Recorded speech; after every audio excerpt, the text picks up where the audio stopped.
how do you even ask questions if you're going out and you're looking at, let's start with assisted living, questions such as how many people are on the floor Mhm. from 8 a.m. to 8 p.m.? Yeah. And how quickly does that person that's touring you around that community know the answer? Go back. Mhm. Go back totally without an appointment and say, you know what? I want to check this place out again. Because I'm telling you, it might be different. Welcome to the Answers for Elders radio show. And welcome back, everyone, to Answers for Elders Radio Network. And I am here again with Daphne Davis, CEO of Pinnacle Senior Placements.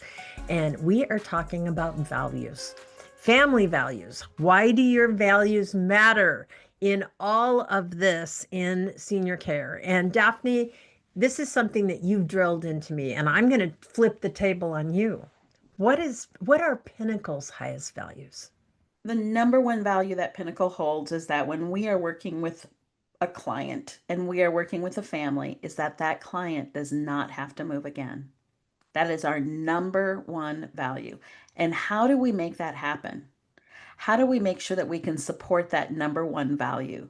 And Mm-hmm. it comes through us gathering information about our client and discovering their highest values. And from that, it behooves me to know communities of care well enough to know, can they support the family's values? Mm-hmm. So let's give an example.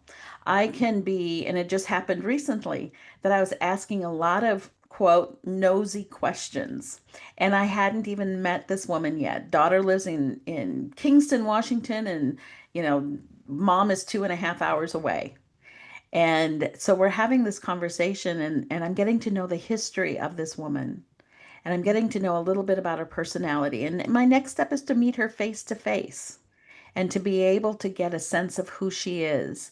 What things really matter to her? Does she want to have someone that's, constantly over her and guiding her every day? Does she want some autonomy? Does she want to have the independence to be able to make her own decisions? Does she Mm-hmm. want to hear a loudspeaker come on and tell her it's 2 o'clock and we're doing this? Does she Yeah, want there's bingo somebody? in the lobby. Yeah, Yeah.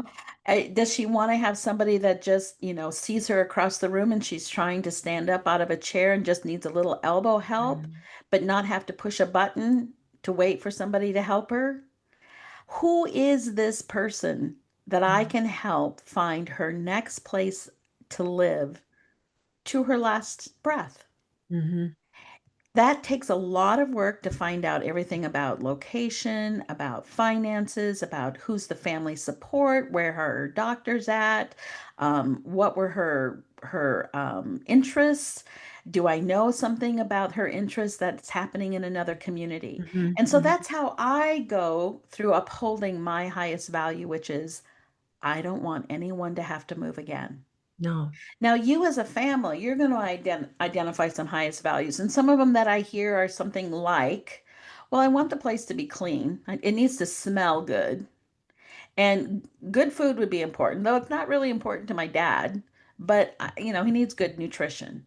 And I hear things like that. Those are Mhm. kind of standard. Those are Those are automatic in my standard. book. Those are Mhm. standard things. And I get that. You as a family having thought beyond that. But your family member is leaving their home.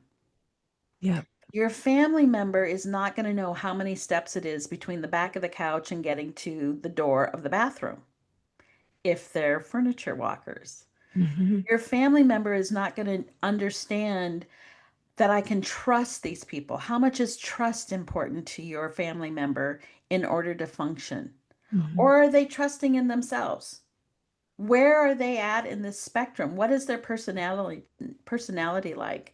And so these are some of the values that you have to think about. Again, working with somebody will help you with all of those Hmm. things.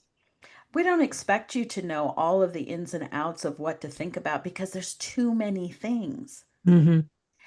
But as you're then identifying those highest values a little deeper, then it needs to smell nice and look nice and good food. We need to know, how is your loved one going to be cared for? Let's say it's Hmm. just a basic scenario. Here's a Hmm. basic scenario of when someone moves from their home. They're lonely, they want a little more interaction, they're getting tired of cooking, and mom or dad's not taking a shower as often as they should. That's Yep. pretty basic. Yep.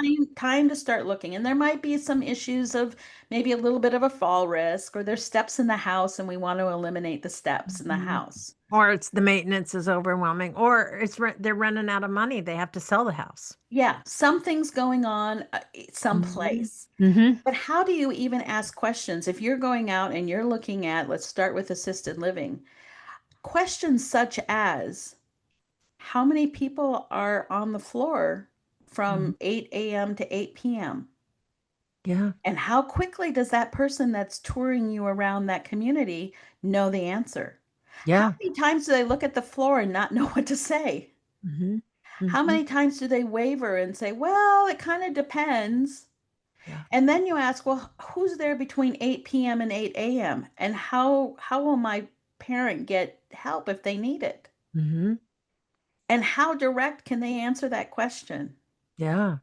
Or ask them, you know what? I see this activity list. That's just amazing. You've got a lot of things going on.